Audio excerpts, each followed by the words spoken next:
conférence de presse bi te ku jàpp ne Pastef dafay ñëw ngir bloquer dëkk bi xamoo le président Ousmane Sonko xamoo idéologie Pastef.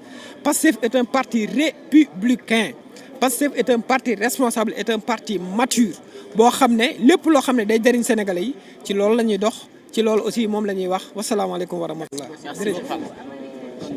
honorable Mbaye aussi ñu am réaction honorable ñu ngi lay nuyu. waaw ñu ngi leen di fay na ngeen def ñu ngi leen di nuyu di leen ziar di leen baalu ak ci tabaski bi di leen baal ak di ñaan yàlla def jàmm xewal ak sutura gu bare te wes bi déwén yàlla may nañu fekk te buñ ko fekkee yàlla na yàlla def mu dàq bu ren bi incha allah xar yi yomb ñëpp àndoo tabaski bu jotee nag ku koy fekkee yàlla na la fekk nga wér ba pare poche diis aca alors honorable ñu ngi tey fii ci Azalaï Pastef di am rencontre ak ñi nga xamante ne parti war a seey ci biir Pastef ban jàngat nga ci am. jàngat bi ñu ci am mooy jàngat satisfaction d'abord ba pare wax ni dëgg rek si à la veille de notre congrès 60 structures ñëw ni dañuy seey ci Pastef mooy mu wax ni ñooñu jàpp na ne dëgg gaa ngi fii donc satisfaction am ñu lay accueillons à bras ouverts xam nga ñun Pastef bañoon nañ ko ba suñu carte de membre sax amul woon numéro pour wane ki ñëw bërki dem bekk woon tey xam ki yéex a yeewu ak ki teel a yeewu ñoom ñëpp ci kër gi lañu bokk ki yéex a yeewu dina ndekki ki teel a yeewu dina ndekki te même ndekki bi lay ndekki donc nous les accueillons à bras ouverts un sentiment de satisfaction et dire que ni ils vont venir et ensemble nous allons lutter pour mettre le Sénégal là où nous voulons. Alors Pastef la rupture est consommée au sommet bëri na ngiroo ngaayoo ku nekk mi ngi woote démb rek ñu ngi dégg ne projet Pastef yaa ngi koy wax doctrine la philosophie la idéologie la mais c'est pas la personne du nit ki mais idéologie la. mais ce que l'on ne sait pas il y a des gens qui font benn amalgame Pastef bi mu juddoo kenn xamu ko leader am kenn xamu ko il fallait adopter benn procédé qui consiste à faire connaître Pastef et à faire connaître son leader kenn mënu noonu nàppandoo fukk jarax jamono jooju boo nee Pastef ñu ni ñoo ñooy ñan boo nee Ousmane Sonko ñu ni kookoy kan il y a des télévisions yoo xam ni je remercie en passant El Malick qui a tout fait en tant que chargé de la commune pour mu am invitation Ousmane Sonko sax problème la tey ku Ousmane Sonko fëggoon sa dëkk ni sa bureau ni la damay ñëw nga balewaat fabeere defar lépp toog di ko xaar loolu la yàlla dogal donc ensuite quand on l'a fait il a été connu ñu lancer l'idéologie les gens ont compris ñu dem mais il y a des gens qui étaient avec nous qui ont vécu avec nous ni ma la ko misaale mooy li Khadim Bamba waxoon tout de suite am na ñoo xam ne à l'école ils étaient là tous les jours ils sont jamais venus en retard ils se sont jamais absentés mais ils n'ont rien appris ils ne comprennent même pas l'histoire politique de Ablaye Wade ah oui ils ne comprennent même pas l'histoire politique de Pastef suñ demee ba je n'ai rien contre Ablaye Wade et je félicite di ñaan yàlla gën ko may wér gën ko may doole bàyyi ko ba sa kanam a kanam te ñu jëriñoo xam-xamam su demee bay sànni yenn gaar yi bay wax ni réew mi yàkkamti kenn ma fi yàkkamti su Ousmane Sonko yàkkamti woon quand on lui a proposé neel waaw ñu renvoyer élection nga bokk pour jël réew mi du ni waaw il a dit non joxoñ ko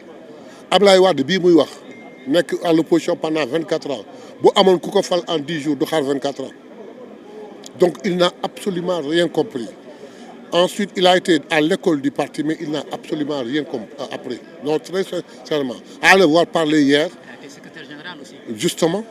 Justement il a été secrétaire général non son passage au secrétariat général les gens en parlent deful 3 mois actif.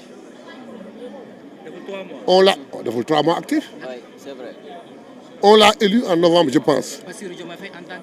En tant que secrétaire général am deful 3 mois actif. On en parle bi ñu ko nommé doxal na quelque temps yàggul ñu jàpp ko te bala muy génn dissoudre nañ ko bi mu génnee nekk président mu bàyyi amul 3 mois yu actif mais waxuma loolu dama boo ko déggee muy wax léegi façon waxam alors que ñun depuis 2019 depuis la coalition Jotna ñu fas un programme dañ koy améliorer rek mais on ne change rien am ay principes de base yoo xam ne dañ ko wax dig ko askan bi te bi ñuy dig askan bi du ñu rekk dig askan bi am na au moins 5 entités yu dig askan bi ni non yéen laa gëm li ngeen ma dig laa gëm dig bi xamal lan la réduction des comptes ñun ñoo fi doon wax dans tous les plateaux bis bu ñu jëlee réew mi képp ku lekk alal askan bi di nga ko yàbbi une bonne justice toll na ay jamono tey xale yaa ngi jëkkanti di takki bracelet am na fi ay jamono ku takk bracelet maa nga def Ousmane Sonko sa kii bi sax ñu jàpp la donc tey liberté bi takku bracelet ren bi day wane ni on est encore libre on est parvenu à libérer les gens ku nekk bëgg ko ba bracelet yi jeex na li ñuy wax une justice rapide et efficace.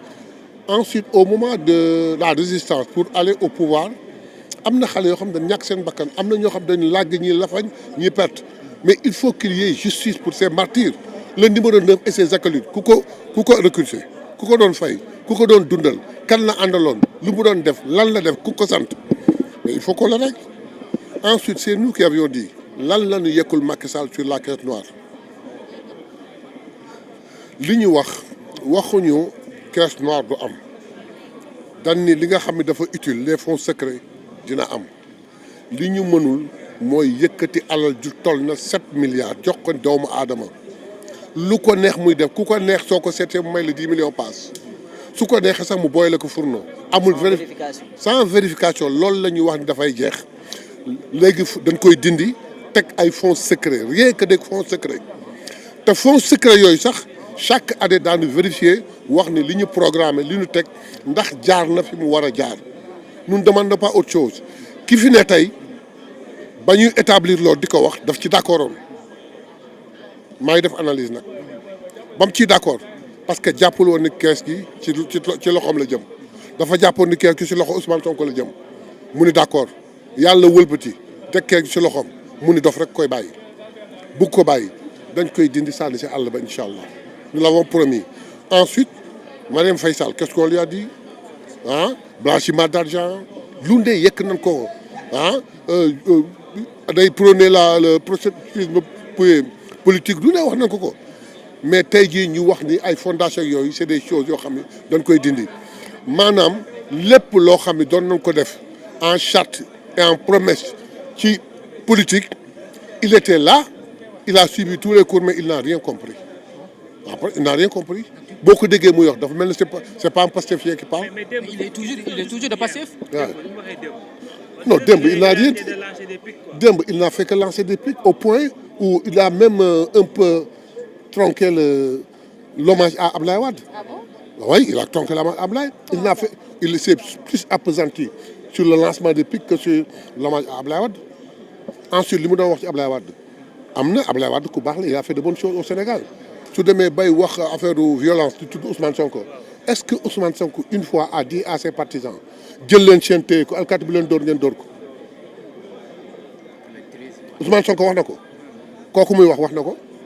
est-ce que il a cité le nom d'Ousmane Sonko. Il n'a pas su man wax ju yeggu dafa ko moom nous avons compris ñoo ko yar mais j'ai bien de comprendre qu'il n'a mokkalul benn leçon ci Pastef.